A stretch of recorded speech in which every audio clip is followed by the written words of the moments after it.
मुगलिया सल्तनत का इकबाल बुलंद रहे। आलमगीर, दिलेर खान का संदेश है, शिवाजी के पुत्र शांभाजी उनके चंगुल से भाग चुके हैं। कमबख्त उसे एक काम दिया था वो भी नहीं हुआ। मैं क्या करूं तुम लोगों का?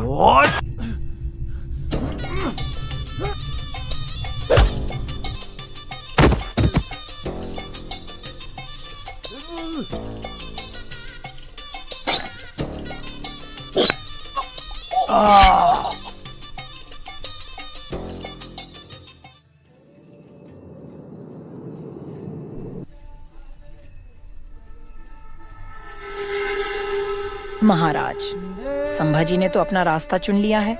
क्या आपने मराठा साम्राज्य के आने वाले दिनों के बारे में कुछ सोचा? मेरा मतलब अब समय आ गया है कि राजा राम को भावी उत्तराधिकारी घोषित कर दिया जाए। सोयराबाई की यह बात सुनकर वहां बैठे अन्नाजी दत्तो, जो छत्रपति शिवाजी महाराज के अष्टप्रधान मंडल में सचिव, मुख्य सचिव है, उन्होंने भी उनकी बात का समर्थन किया, क्योंकि ये अब मौके का फायदा उठाकर अपनी पुरानी दुश्मनी संभाजी से निकालना चाहते थे।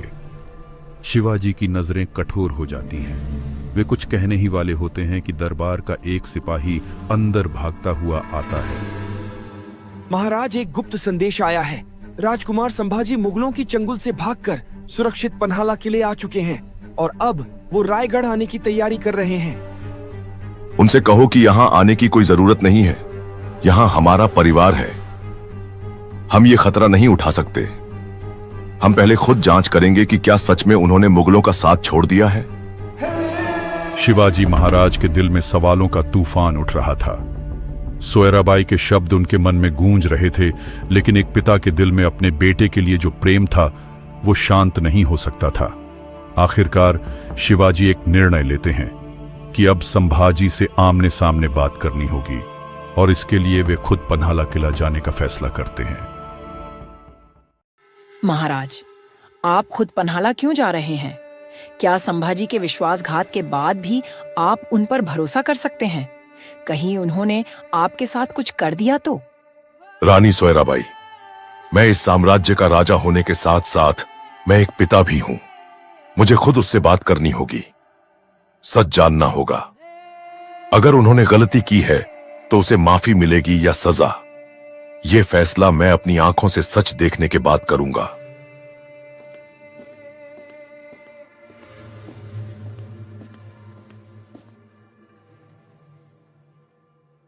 रास्ता कठिन था, लेकिन शिवाजी के मन में जो द्वंद्व था वो उससे भी कठिन था। एक ओर अपने बेटे का दर्द, दूसरी ओर मराठा साम्राज्य का भविष्य। शिवाजी का हर कदम एक बड़े निर्णय की ओर बढ़ रहा था। शिवाजी महाराज अपने घोड़े से उतरकर अपने बेटे संभाजी से मिलने उनके सामने जाते हैं।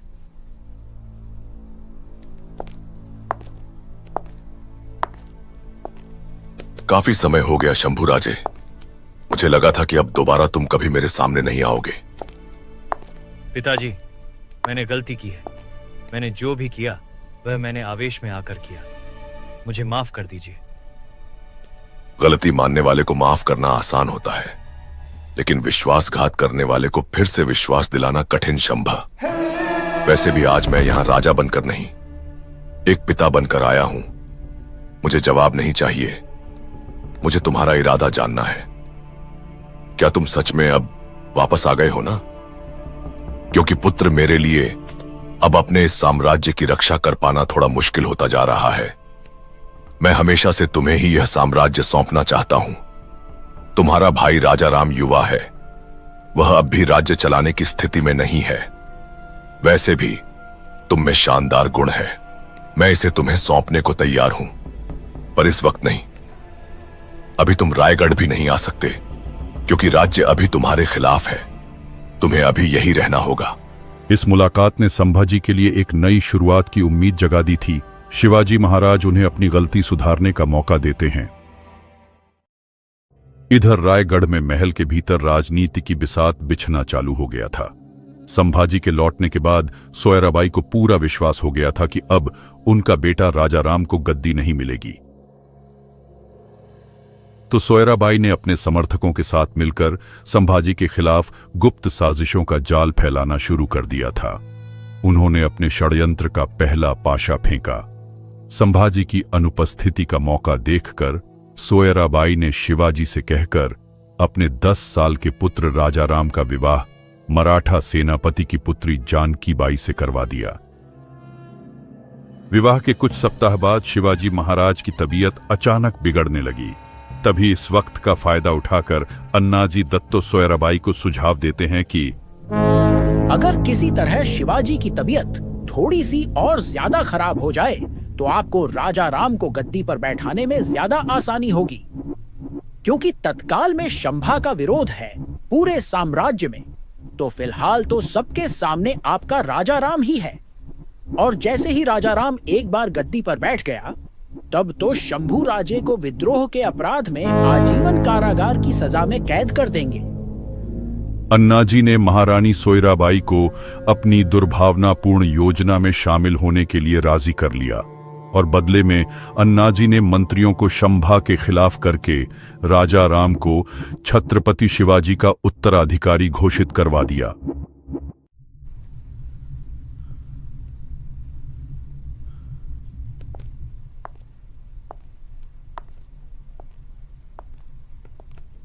महाराज की तबीयत दिन प्रतिदिन खराब होती जा रही है। यह खास औषधि की मात्रा थोड़ी बढ़ा दीजिए, शायद उनके तबीयत में शीघ्र सुधार देखने मिले। जैसा आप चाहे महारानी, पर यह औषधि अधिक मात्रा में घातक सिद्ध हो सकती है।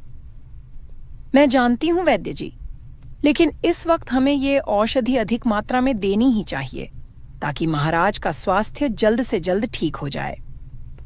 पर महारानी, इतनी मात्रा में देना।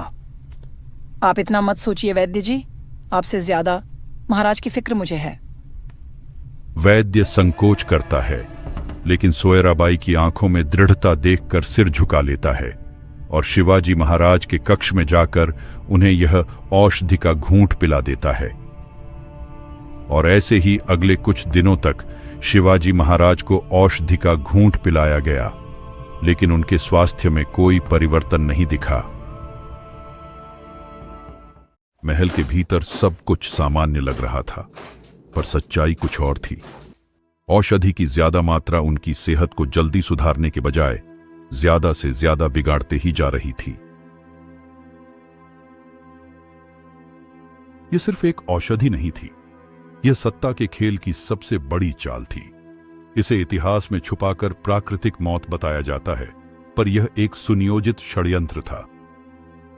यह वह क्षण था जब शिवाजी महाराज की आंखें हमेशा के लिए बंद हो गईं। इतिहास में लिखा गया कि 3 अप्रैल 1680 को शिवाजी की तबीयत बहुत ज्यादा खराब होने की वजह से उनकी मृत्यु हो जाती है। शिवाजी की मृत्यु की खबर सुनकर पूरा मराठा साम्राज्य हिल उठता है, क्योंकि मराठा साम्राज्य ने अपने नींव या सबसे बहादुर राजा को खो दिया। अब मराठा साम्राज्य के सूर्य छत्रपति शिवाजी महाराज इस दुनिया को छोड़ चुके थे। मुगलों के लिए यह खुशी की घड़ी थी। औरंगजेब को लगा कि अब मराठों को हराना आसान होगा, लेकिन उसे नहीं पता था कि शिवाजी महाराज के पुत्र संभाजी एक जलते हुए अंगारे की तरह हैं, जो अपने पिता की विरासत को बचाने के लिए अब किसी भी हद तक जाने को तैयार थे। 1680 का वर्ष मराठा साम्राज्य के लिए बहुत ही उथल पुथल भरा था। शिवाजी महाराज की मृत्यु के बाद रायगढ़ किला शोक में डूबा हुआ था, लेकिन इस शोक के पीछे एक राजनीतिक खेल भी चल रहा था। तभी अन्नाजी दत्तो और सोयराबाई ने बाकी मंत्रिमंडल से छत्रपति शिवाजी महाराज की दुर्भाग्यपूर्ण मृत्यु को संभाजी राजे से गुप्त रखने को कहा, जो उस समय पन्हाला किले में थे।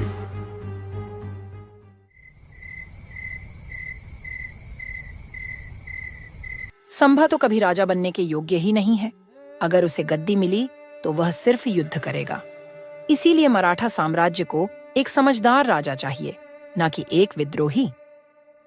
लेकिन महारानी, बड़े पुत्र तो संभाजी हैं और शिवाजी महाराज ने उन्हें ही उत्तराधिकारी चुना था, और वैसे भी उन्होंने अपनी गलती की माफी महाराज से मांग ली थी और उन्हें माफ भी कर दिया गया था।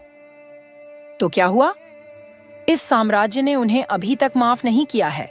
जिसने माफ किया वह तो चले गए, और जब तक मैं जिंदा हूं एक विश्वासघाती को राजा नहीं बनने दूंगी। कुछ मंत्री जो शंभू के साथ वे अभी भी उन्हीं को राजा के रूप में देखना चाह रहे थे, लेकिन वहीं पर कुछ मंत्री और सोयराबाई ने मिलकर उनको बुरा बनाने की कोशिश कर रहे थे। इन मंत्रियों ने उनके कान भर दिए कि संभाजी जल्दबाजी में फैसले लेते हैं और उनका गुस्सैल स्वभाव मराठा साम्राज्य के लिए खतरनाक हो सकता है। कुछ मंत्री के न मानने की वजह से उन्होंने गुप्त रूप से राजा राम को राजा बनाने की योजना बनाई।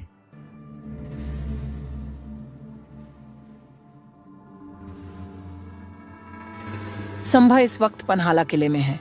अब वो कभी भी रायगढ़ आ सकता है। उससे पहले हमें कुछ करना होगा। हाँ महारानी जी, अगर संभाजी यहाँ आ गए तो फिर कभी राजा राम राजगद्दी पर नहीं बैठ पाएंगे। प्रधानमंत्री मंडल की तरफ से तुरंत पन्हाला ये संदेश भेजा जाए कि शिवाजी महाराज के आदेश अनुसार विद्रोह की सजा के रूप में कुछ दिनों तक संभाजी को कारागार में बंद रहना होगा। ये संदेश पन्हाला किला पहुंचता उससे पहले सोयराबाई का भाई यानी हम्बीर राव मोहिते अपने घोड़े से पन्हाला की ओर चल देते हैं। सुबह का किरण निकलने में कुछ ही घंटे बाकी है। संभाजी अपने कक्ष में विचारों में डूबे थे। इधर मामा हम्बीर राव भी पन्हाला पहुंच गए। हम्बीर राव मोहिते हांफते हुए अंदर आए कक्ष में प्रवेश करते हैं। युवराज, महाराज, शिवाजी राजे अब इस दुनिया में नहीं रहे। एक पल के लिए जैसे समय थम गया। संभाजी को अपने कानों पर विश्वास नहीं हुआ। संभाजी का चेहरा सख्त हो गया, मुट्ठियां भींच गईं।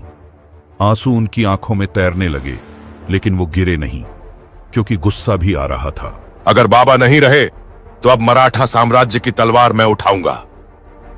अपने पिता की मृत्यु की खबर सुनते ही संभाजी महाराज रायगढ़ किले के लिए निकलने की तैयारी करते हैं। संभाजी अपनी सेना के साथ घोड़े पर बैठकर निकल ही रहे होते हैं, तभी अचानक उनके सामने पेशवाओं की कुछ सेना सामने आ जाती है और उनको शिवाजी का झूठा हुक्म बोलकर बंदी बनने को बोलती है। जवाब में संभाजी बोलते हैं, ये सब झूठ है। सबसे पहले तो मुझसे मेरे पिता की मृत्यु को छुपाया गया और अब उनके नाम पर मुझे बंदी बनाया जा रहा है, वो भी सिर्फ इसीलिए कि मुझे राजगद्दी न मिले। मुझे सब पता है तुम लोगों का ये षड्यंत्र। तभी संभाजी के इशारा करते ही उनकी सेना ने बिजली की गति से धावा बोल दिया और पेशवाओं की सेना को बंदी बना लिया गया।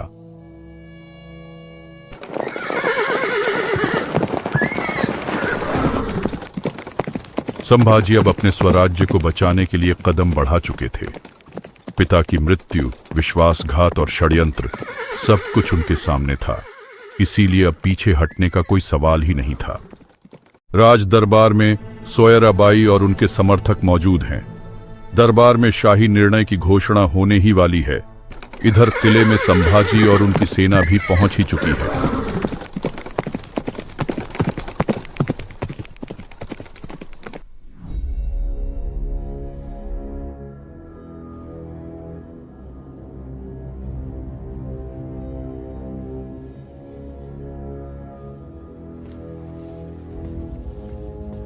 राजमाता, सिंहासन पर किसी को बिठाने का अधिकार नियम और सबके सहमति से तय होता है, ना कि षड्यंत्रों से। संभाजी, यह दरबार का अपमान है।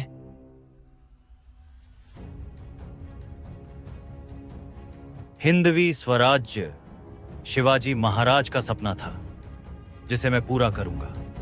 याद हो आपको तो, जिस समय आपको राजमाता का पद मिला था, उसी समय बाबा साहेब ने हमें भावी उत्तराधिकारी घोषित किया था। संभाजी महाराज, आप ही स्वराज्य के असली उत्तराधिकारी हैं और इस वक्त इस स्वराज्य को एक समझदार और योग्यतापूर्ण राजा की जरूरत है, और आपसे बेहतर फिलहाल यहां कोई नहीं। उस समय संभाजी की आंखों में पहली बार गुस्से की जगह भावुकता झलकती है। दरबार में धीरे धीरे सभी मंत्री, सैनिक और दरबारी उनके समर्थन में खड़े हो जाते हैं। छत्रपति संभाजी महाराज की जय जय जय जय जय जय जय जय जय जय जय जय जय। संभाजी सिंहासन की ओर देखते हैं। उनकी आंखों में आंसू हैं वे धीरे धीरे कदम बढ़ाते हैं और अपने पिता के सिंहासन के पास सिर झुकाते हैं।